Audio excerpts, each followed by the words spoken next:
Welcome to podcast Gembi bersama aku Tania yang akan menemani waktu luang teman-teman dalam beberapa menit ke depan dalam topik yang sayang untuk dilewatkan. Podcast kali ini akan membahas perjalanan korban PHK massal di tahun 2008 dalam merintis UMKM. Aku tidak sabar membahas topik ini. Kita bakal ditemani oleh narasumber yang luar biasa, hebat dan keren banget yang memulai usaha dari nol dan korban PHK di tahun 2008. Siapakah dia? Ialah Bapak Narto Sumber, Asosiasi Pengusaha Makanan dan Minuman Aspindo. Terima kasih. Assalamualaikum Pak. Waalaikumsalam warahmatullahi wabarakatuh. Bagaimana kabarnya Pak? Alhamdulillah, baik-baik. Perlu diketahui nih Sobat Gembi, kalau di samping saya merupakan salah satu founder yang luar biasa yang sudah membuat usaha yang hebat. Tentunya ini menjadi suatu kehormatan bagi saya. Pastinya Sobat Gembi tidak sabar berbincang dengan Bapak Narto. Sebenarnya juga tidak sehebat itulah.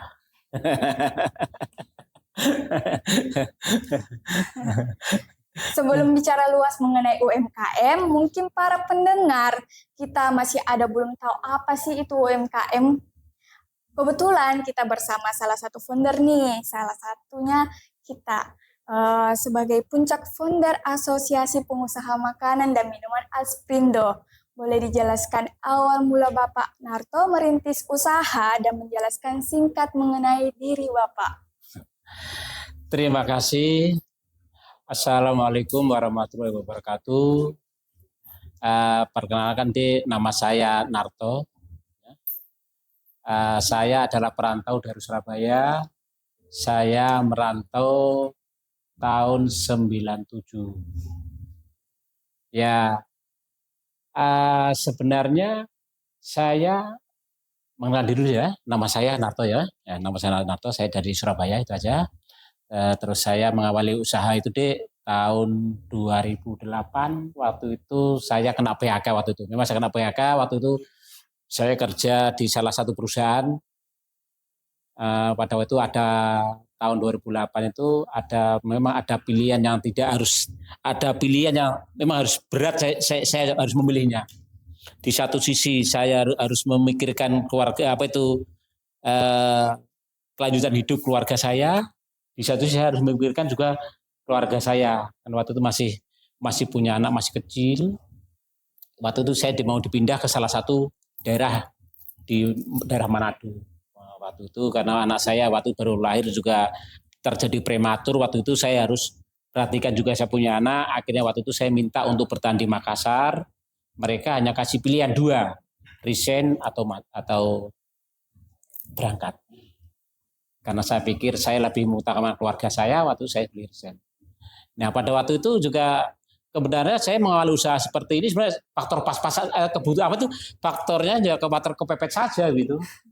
Karena saya harus punya keluarga yang harus saya hidupin, saya cukup carikan kebutuhan sehari-harinya. Nah, itu saya berpikir apa ya kira-kira yang harus saya jalani seperti itu. Akhirnya alhamdulillah saya merintis sebuah kecap itu.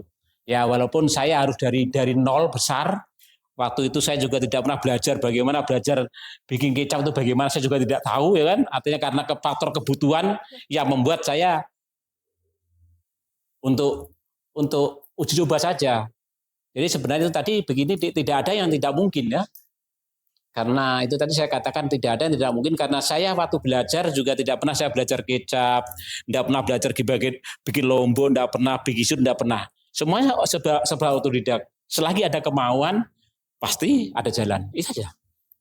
Pertanyaan selanjutnya, Pak. Boleh dijelaskan singkat produk Bapak Narto?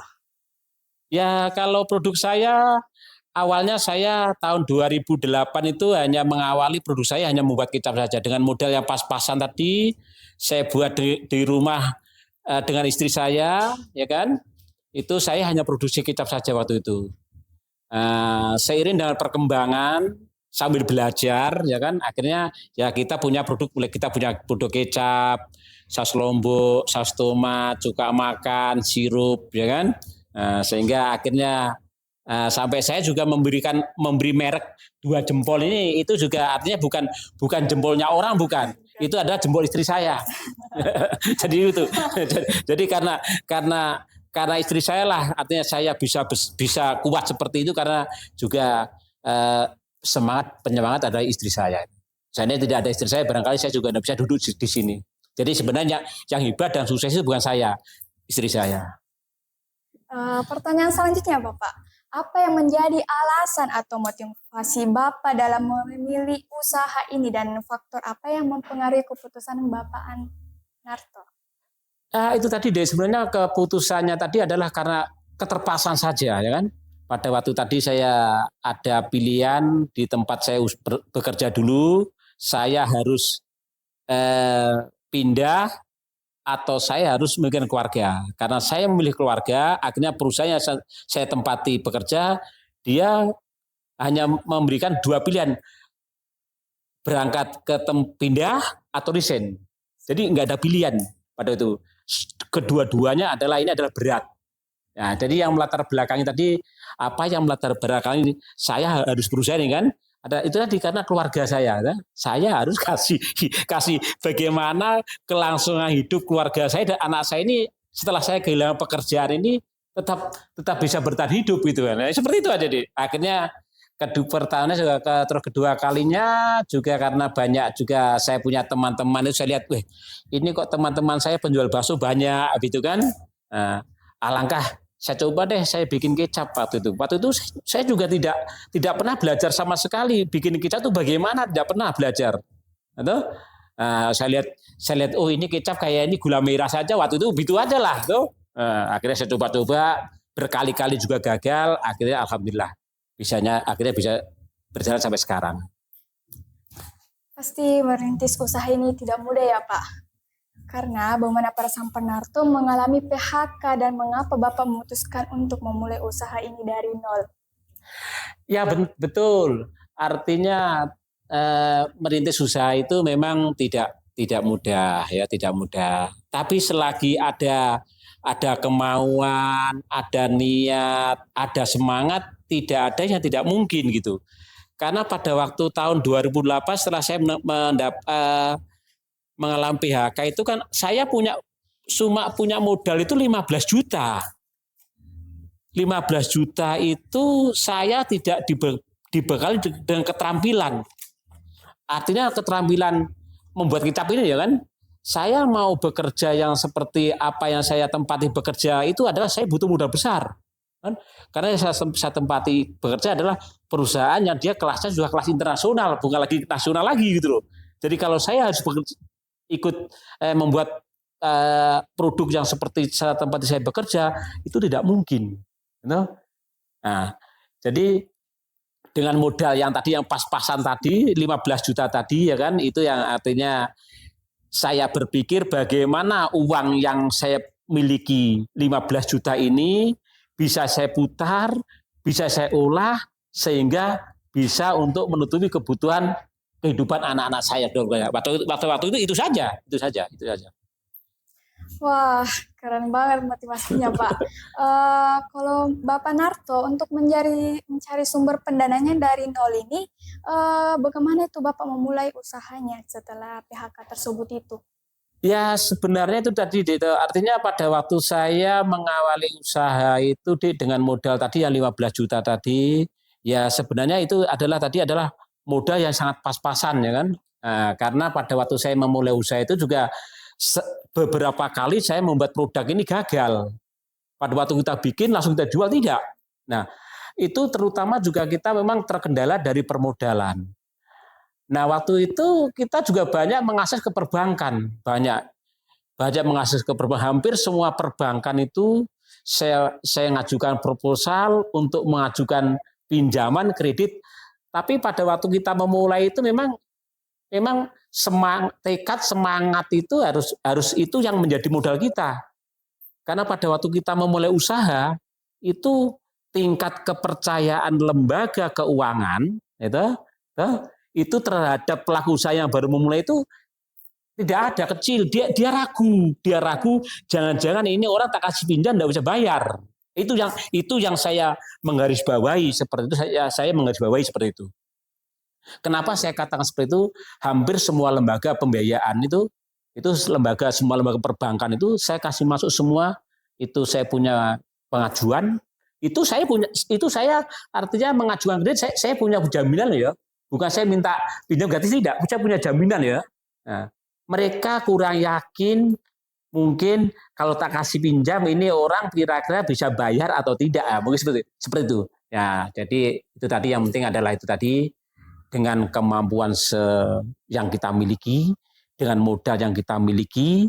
Nah, itulah yang tetap saya putar sambil kita berusaha. Saya tunjukkan sama mereka bahwa saya bukan tipe orang yang tidak membayar. Itu contohnya seperti itu. Hingga alhamdulillah akhirnya saat ini ya artinya kita juga boleh agak sombong ya, artinya sekarang itu udah berapa kali perbankan itu sekarang datang kita tolak gitu. Ya, jadi itu tadi yang penting bagaimana sekarang kita mengawali usaha itu dengan modal yang kecil tadi kita bisa membangun kepercayaan. Insya Allah jika itu kepercayaan yang kita miliki itu sekarang semua barang-barang yang kita produksi itu semuanya orang kasih, mereka paksa. Kadang sekarang Pak Narto ambil bahan bakuku, saya kasih tempo 1 bulan, oh tak kasih 2 bulan, mereka sekarang ngawarin. Yang penting tunjukkan kepada mereka bahwa saya bisa menjaga kepercayaan, itu aja modal kita berusaha itu yang penting adalah kita punya semangat, kita punya tekad, punya semangat, dan kita punya kepercayaan. Dan itulah. Setelah itu kita jaga, semuanya akan mengalir. Bapak boleh minum silahkan. Terima kasih banyak. Wah ini minumnya ya. Itu es teh Pak. Ini masuk ya? Iya langsung Pak. Alhamdulillah segar. Kalau boleh tahu Pak, strategi apa yang kita terapkan dalam membangun saus tomat cap 2 jempol ini? Ya sebenarnya begini deh, untuk kita menerapkan kriteria artinya agar produk kita itu bisa bersaing di pasar, kan tentunya itu. Kenapa? Yang memproduksi barang seperti ini kan bukan cuma kita saja, deh. Di Makassar itu, di Sulawesi Selatan itu kan ada satu perusahaan besar itu yang ada di kawasan ada 2, itu ada 4.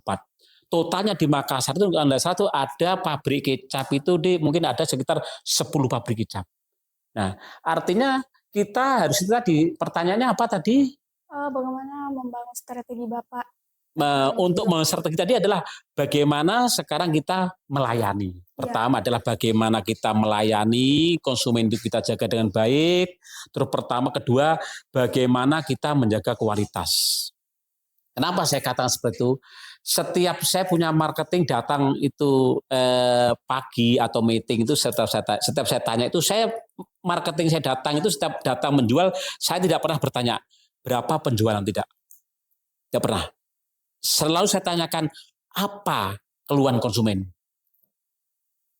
Wah cukup keren ya Pak. Jadi hingga sampai saat ini begitu. Setiap saya ketemu karyawan saya, marketing saya yang saya tanyakan bukan berapa omset kamu, tidak, apa keluhan dari konsumen kamu. Dan apa kebutuhannya. Nah, jadi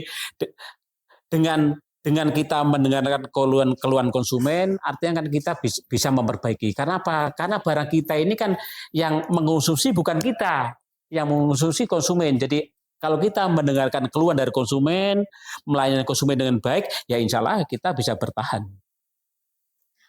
Pelajaran apa sih Bapak ambil setelah dari PHK ini sehingga bisa membangun usaha yang cukup luar biasa ini dikenal di Sulawesi Selatan? Ya sebenarnya kalau berbicara pelajaran PHK itu adalah yaitu tadi artinya bagaimana kita tidak ada ketergantungan. Karena pada waktu saya di PHK itu saya juga sempat artinya bimbang dan bingung. Saya harus kemana? Nah itu saya harus kemana? Sementara saya punya keluarga, saya punya anak, ya kan? Kebutuhan anak-anak saya juga pasti tambah besar juga tambah banyak kan? Nah seharusnya itulah artinya saya berpikir bagaimana saya harus mempunyai pendapatan yang saya tidak ada ketergantungan. Nah, satu-satunya kita harus berwirausaha tadi. Kita harus berwirausaha, kita harus berwira swasta. Itulah salah satu usaha yang tidak ada ketergantungan dari siapapun. Karena gitu, kan? Nah, itu saya bilang sama anak-anak saya itu bilang seperti itu. Sampai sekarang ada anak saya yang sudah S2 itu selalu saya tanamkan. Toh? Nah, kalau cita-citamu ingin jadi PNS, tolong kubur dalam itu cita-cita itu. Kalau itu menjadi cita-citamu, kamu akan kecewa. Itu pertama. Terus kedua, coba sekarang kita adalah seorang sarjana. Coba sekarang hitung. Setiap tahunnya itu di Indonesia itu ada berapa perguruan tinggi. Dia meluluskan berapa sarjana. Kalau semuanya ingin menjadi PNS, kira-kira apa Anda kecewa? Tolong, kalau kita punya cita seperti tolong kubur dalam dulu. Yang penting sekarang kamu belajar saya dulu, tidak harus kamu punya cita PNS, tidak. Bagaimana kamu bisa menciptakan sesuatu dan sesuatu itu agar bermanfaat bagi kamu dan orang di sekitar kamu. Itu yang selalu saya tanamkan dengan keluarga saya, anak-anak saya, seperti itu. Wah, sangat termotivasi ya bagi anak muda. Menurut Pak Narto sendiri, bagaimana melihat peran UMKM ini dalam pertumbuhan ekonomi dan pembangunan lokal, terutamanya di tengah tantangan ekonomi saat ini? Ya sebenarnya kalau peranan ekonomi itu sebenarnya di dalam perputaran kehidupan masyarakat itu sebenarnya sangat dominan. Karena apa? Karena hampir semua masyarakat itu kan dia pelaku usaha. Hampir semuanya itu pelaku usaha. Nah, kenapa saya katakan seperti itu? Karena hampir semuanya mereka punya aktivitas. Hanya kadangkala mereka itu belum terarah dan belum terorganisir ya kan, belum terarah atau belum disentuh dengan kebijakan-kebijakan yang sifatnya itu bagaimana UMKM ini bisa kuat. Karena apa? Karena kan hampir mayoritas itu kan masyarakat kita itu kan dia pelaku usaha. Baik besar atau kecil ya, itu kan dia menghasilkan. Sebenarnya itu yang harus dikembangkan, dijaga. Baik Pak, ini saus tomat cap jempol sudah tersebar di luar Sulawesi kah atau belum? Ya sebenarnya kalau untuk 2 jempol itu kita baru mendominan itu 5 kabupaten. Ya. Jeneponto, Takalar, Goa, Makassar, Maros, 6 kabupaten. 6 kabupaten. Ya, baru mendominan 6 kabupaten karena kapasitas produksi saya itu artinya tidak mencukupi karena satu hari itu kita hanya maksimal itu paling bisa cuma 12 ton saja produksi. Memang kemarin pada waktu COVID kemarin kita sempat menambah sampai 16 kabupaten. Karena waktu COVID kemarin saya juga berpikir tidak mau saya mengurangi mem-PHK karena saya tidak mau. Karena begini, saya juga pernah merasakan di PHK, jadi pada waktu kemarin COVID itu memang tidak ada saya mem-PHK karena saya tidak mau. Karena saya berpikir begini, logika saya begini. Pada waktu perusahaan untung, itu karyawan tidak pernah ikut menikmati gitu.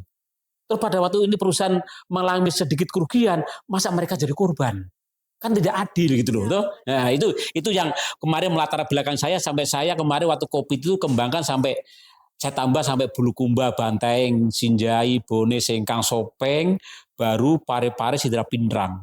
Nah, setelah ekonomi sekarang kembali normal, 10 kabupaten ini saya tinggalkan lagi. Ya mungkin kedepannya itu mungkin nanti kita akan penuhi. Kebetulan ini juga kita programkan ini mesin kita yang kita lihat itu masih semi manual. Itu semua akan kita rancang sendiri.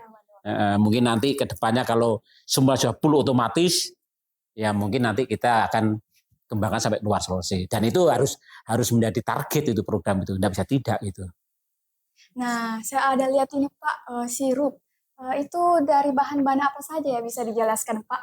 Ya sirup itu bahan-bahannya macam-macam deh. Itu sebenarnya ada juga pemanis, ada juga gula, tuh, ada juga pengawet, ya macam-macam lah ya. Nah, jadi di komposisi ada semuanya, ada komposisi ada semuanya komposisi itu. Jadi biar kecap, saus lombok itu semuanya di komposisi ada semuanya. Semua. Nah kita belajar itu, saya juga belajar otodidak pada waktu sekarang saya itu tidak pernah juga saya itu belajar produk tidak pernah. Kalau saya itu lihat komposisinya orang, habis itu nanti saya rasa-rasa, aku udah bisa, oh ini bahannya ini. Saya bisa. Insya Allah. Tidak ada yang tidak mungkin, tidak ada loh. Tidak ada yang tidak mungkin, tidak ada. Kenapa saya katakan seperti itu? Bayangan ya tahun 97 itu, kalau kita kembali ke cerita ya, tahun 97 itu saya merantau ke sini, ke Makassar, tidak punya apa-apa. Saya sempat jahit sepatu 2 tahun. Ya. Itu kalau di Google kita buka kisah sukses Narto muncul kan, ya. Itu 2 tahun saya pernah jahit sepatu. Aku juga tidak pernah membayangkan kalau saya akan punya perusahaan seperti ini. Saya juga tidak pernah terbayangkan kalau saya akan punya karyawan lebih 50 orang. Tidak pernah terbayangkan. Nah, tapi kan itu semuanya itu kan tidak ada yang tidak mungkin selagi kita punya kemauan, punya tekad, punya semangat. Ya tentunya kita berdoa kan. Ya seperti itu lah. Tetap berdoa itu kan ya itu. Ya. Karena insya Allah kalau itu semua kita lakukan tidak ada yang tidak mungkin, tidak ada yang mungkin. Saya yakin itu. Semua perlu usaha dan tekad ya Pak. Betul. Karena ada salah satu, ini saya sendiri yang menjalani, dalam memasarkan produk itu ada 50 kali lebih itu orang saya datangi baru mengambil. 50 kali saya tawarin. Itu di Jeneponto, setiap Sabtu saya ke Jeneponto waktu itu. Saya tawari pertama ditolak. Sabtu lagi datang lagi ditolak lagi. Sabtu datang lagi ditolak. 1 tahun baru dia mau ambil. Kita butuh tekad, butuh semangat. Dan itu saya yakin suatu saat pasti Haji ambil barang saya. Walaupun keadaan terpaksa. Dan itu program saya, harus ambil. Alhamdulillah. 1 tahun lebih lah dia ambil barang saya. Dan alhamdulillah sekarang dia menjadi pengambilan saya sekarang besar. Kan ini daerah digital ya Pak. Bagaimana sih Bapak mempromosikan produk Bapak di daerah digital ini? Ya sebenarnya saya ini kan gimana dia? Saya ini orangnya masih gaptek ya. Sudah tua kan? Saya sudah tua. Jadi di era digital ini saya juga kadang-kadang itu saya juga bingung ya. Artinya media yang saya miliki, yang saya tahu itu yang saya manfaatkan itu ada Facebook saya manfaatkan, ada WA, ada IG, udah itu aja ya, di grup-grup udah saya share saja itu aja lah. Kan aku kan tidak tahu seperti adik-adik kan memang kan selalu mengikuti perkembangan ya. Kita ini udah tua, jadi sudah gaptek lah, udah gaptek. Jadi yang ada itu, dari media saya yang ada itu aja, yang saya miliki dan yang saya tahu itu saya berusaha saya maksimalkan itu aja. Dan itu saya kebetulan juga saya ikut beberapa grup itu ya, saya selalu selimkan ya gambar-gambar itu produk gitu aja. Yang penting kita rajin mengupload itu aja lah. Iya tuh, upload. Betul Pak. Pertanyaan selanjutnya, ini jangka produknya minimal berapa bulan Pak? Maksudnya kayak kedaluarsanya di jangka produk produk kita itu selagi belum dibuka ya itu bisa sampai 8 bulan bisa. 8 bulan. Tapi kalau sudah dibuka ya itu kalau tidak habis ya mungkin 1 minggu sudah ada perubahan. Kecuali kalau ditutup rapat lagi, dari paket itu rapat taruh di kulkas ya kan, ya. Mungkin agak awet. Tapi kalau di tempat terbuka tidak ditutup, ya mungkin nanti ada bakteri kan. Gitu. Tergantung suhunya ya Pak. Tergantung suhunya, terus juga tergantung kebersihan. Gitu aja. Itu makanya tadi pada waktu ada ke tempat kami tadi itu memang kebersihan di tempat usaha kami itu saya nomor 1 kan.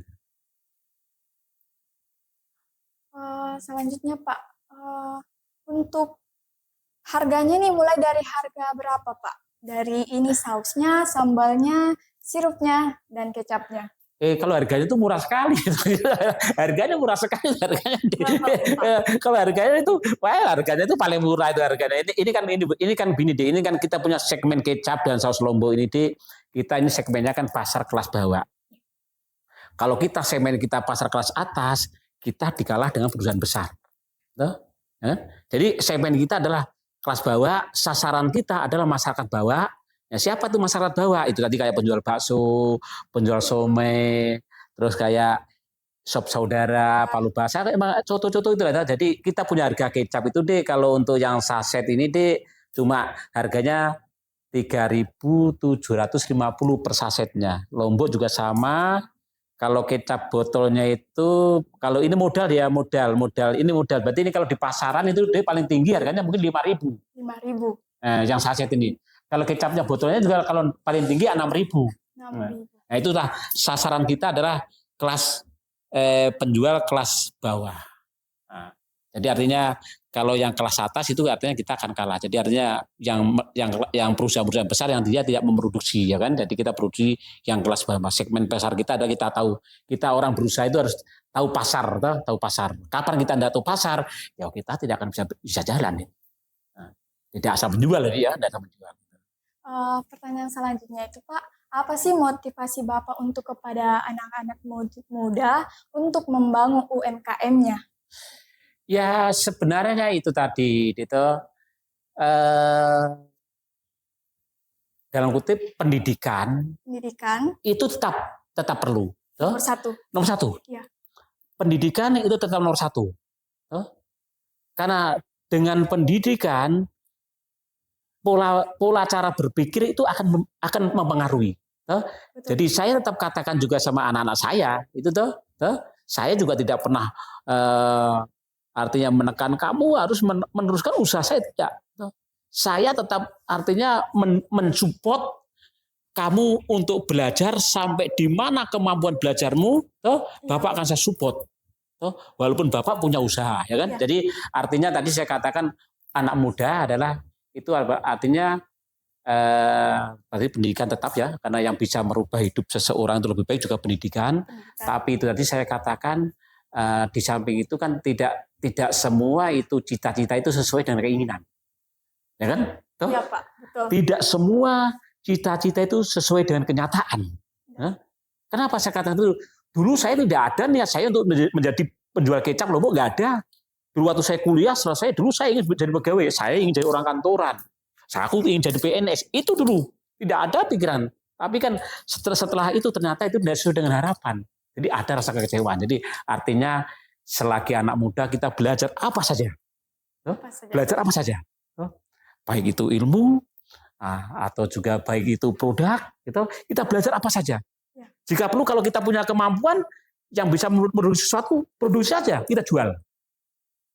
Kalau memangnya sekarang, saya kok bisa bikin keripik pisang ya, bikin keripik pisang. Kita olah, artinya juga kita olah, terus kita rasakan, artinya